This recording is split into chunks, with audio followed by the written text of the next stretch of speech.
UN News kembali menyapa Anda pada hari ini. Kembali berjumpa bersama saya Tiara Nabila dalam UN News.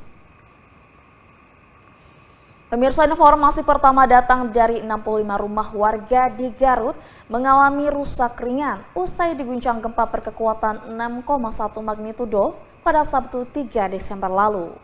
Kabupaten Garut diguncang gempa berkekuatan 6,1 magnitudo pada Sabtu 3 Desember lalu.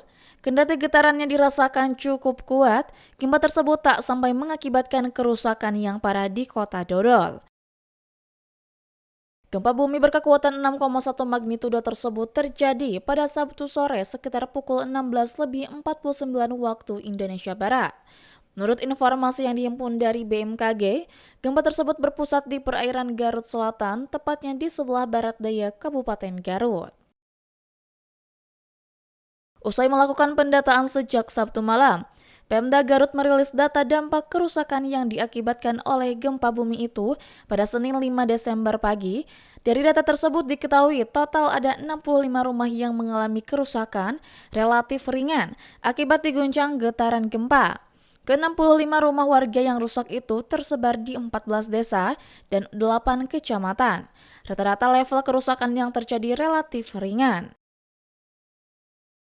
Selain itu, Pemda Garut juga mencatat ada 2 fasilitas umum yang mengalami kerusakan, yakni sebuah bangunan di SDN 1 Jatiwangi Pakenjang, serta sebuah bangunan madrasah di Kecamatan Selaawi. Gempa bumi juga membuat 2 orang di Kecamatan Selaawi mengalami luka-luka. Keduanya merupakan Iim dan cucunya yang masih berusia 2 tahun. Iim dan sang bocah diketahui tertimbun genting saat gempa terjadi. Ratusan personil gabungan dari jajaran TNI, Polri, BPBD, dan instansi terkait serta elemen masyarakat melakukan apel kesiapsiagaan menghadapi bencana hidrometeorologi di Dombale Rame Soreang.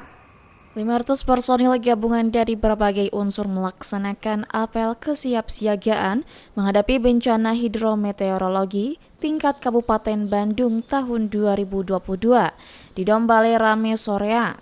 Ratusan personil gabungan itu berasal dari jajaran TNI, Polri, Badan Penanggulangan Bencana Daerah atau BPBD, dan instansi terkait serta elemen masyarakat. Bupati Bandung Dadang Supriyatna memimpin langsung apel kesiapsiagaan menghadapi bencana hidrometeorologi tersebut.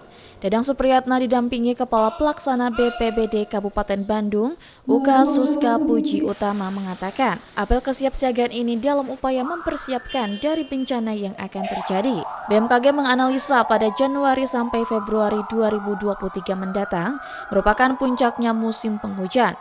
Saat ini ada wilayah Kabupaten Bandung yang berbatasan langsung dengan Kabupaten Cianjur dilanda bencana gempa bumi. Maka dari itu perlu adanya kesiapsiagaan dalam menghadapi berbagai ancaman bencana. September, Oktober, November, dan ini menurut analisa di Januari Februari itu kan puncaknya. Di 2023 ini puncaknya bencananya. Tentunya Kabupaten Bandung yang salah satu daerah yang rawan bencana, artinya harus mempersiapkan kesiapan. Sehingga pada hari ini kita sengaja gelar supaya semua OPD kita harus siap siaga dalam kondisi apapun.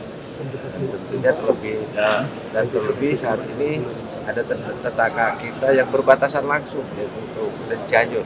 Maka saya harapkan kesiapsiagaan ini bukan hanya acara apel yang digelar pada hari ini secara seremonial, tapi kesiapsiagaan ini yang tentunya harus bisa dilaksanakan apabila terjadi suatu bencana. Tapi mudah-mudahan kita berdoa kepada Allah Subhanahu Wa Taala bahwa bencana di Kabupaten Bandung ini tidak terjadi. Jadi semua mempunyai hak dan kewenangan, hak prerogatifnya Allah. Maka saya memohon kepada Allah Subhanahu Wa Taala semoga tidak terjadi apa-apa. Pak Bupati, untuk antisipasi di Kabupaten Bandung bencana longsor seperti apa sih Pak Bupati? Untuk antisipasi untuk longsor kemarin juga saya ke Kertasari memang ada daerah-daerah yang longsor. Nah maka apakah ini bisa dilaksanakan untuk penambahan atau penambalan dan termasuk pembuatan TPT, dan tentu lokasi-lokasi yang rawan saya sarankan dan saya minta kemarin kepada Kasat BPBD ya, termasuk Kasat Pol PP untuk dilakukan komunikasi dengan warga terutama Pangalengan dan daerah Kota Waringin untuk dilakukan disadarkan untuk segera pindah kalau bisa, jangan ada setelah kejadian baru pemindahan. Bupati Bandung menginstruksikan jajaran OPD terus berusaha untuk mengantisipasi terjadinya bencana alam longsor atau pergerakan tanah di Kabupaten Bandung.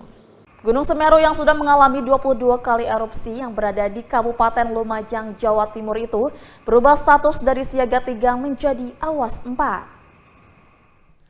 Setelah mengalami 22 kali erupsi, kini Gunung Semeru yang berada di Kabupaten Lumajang, Jawa Timur yang semula berstatus siaga 3 menjadi awas 4. Pada hari Minggu tanggal 4 Desember 2022, berdasarkan pemantauan pos pengamatan gunung api pada pukul 12 hingga 18 waktu Indonesia Barat, tercatat setidaknya 22 kali gempa akibat dari erupsi Gunung Semeru.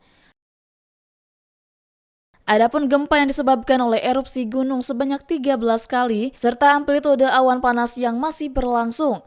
Maka dari itu, Hendra menghimbau agar warga tak melakukan aktivitas di jarak 13 km dari puncak gunung.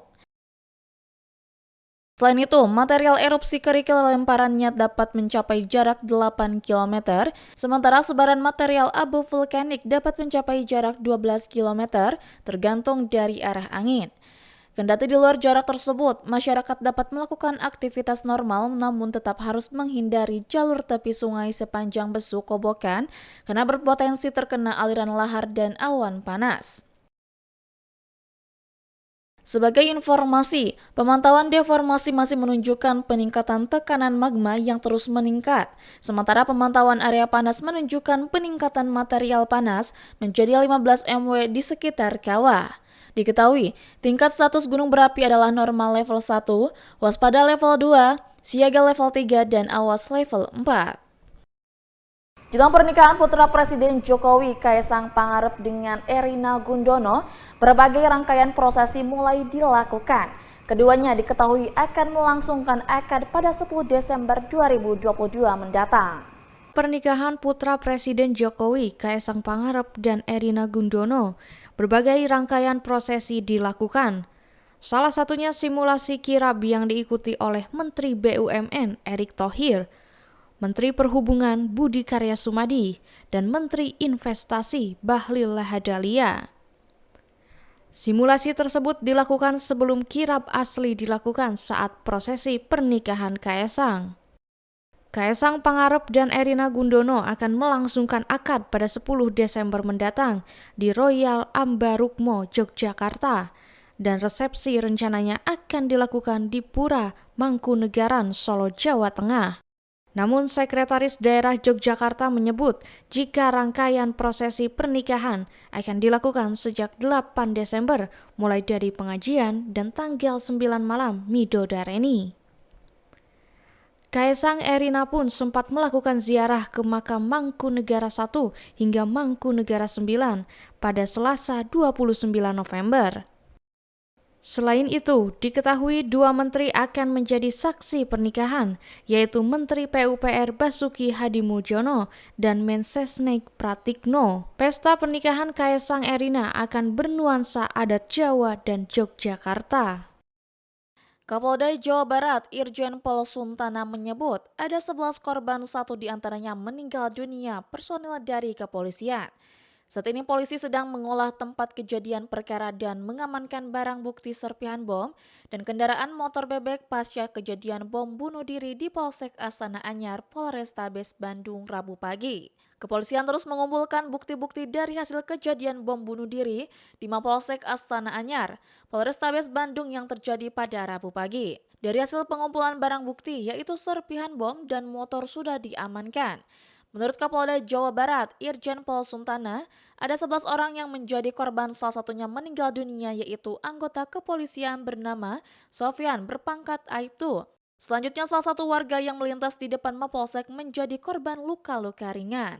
Meter dari Polsek ke Astana Anyar yang tadi pagi tepat pukul 8 pagi waktu Indonesia bagian Barat telah terjadi sebuah ledakan di dalam Mapolsek saat anggota sedang melaksanakan operasi. Pelaku berada di dalam dan memaksa untuk mendekati anggota kita yang sedang apel. Lalu ditahan oleh beberapa anggota untuk tidak mendekat. pelaku tetap berkehendak untuk mendekati anggota lalu mengacungkan sebuah pisau, tiba-tiba terjadi ledakan. Akibat ledakan itu 11 orang menjadi korban, terdiri 10 anggota Polri, 1 orang anggota Polri, anggota kami meninggal dunia atas nama Aibtu Sofyan, 9 masih dalam kategori luka, kami berharap tidak berkembang ke luka berat, luka diakibat karena pecahan serpihan dari ledakan tersebut. Seperti diketahui, kejadian bom bunuh diri terjadi pukul 8 waktu Indonesia bagian Barat di Mapolsek Astana Anyar Polrestabes Bandung. Saat anggota sedang melaksanakan apel pagi, pelaku berusaha menerobos dan mengacungkan senjata tajam. Tiba-tiba bom meledak. Setelah jeda pariwara yang berikut ini, kami masih akan kembali dengan sejumlah informasi lainnya. Tetap di UN News.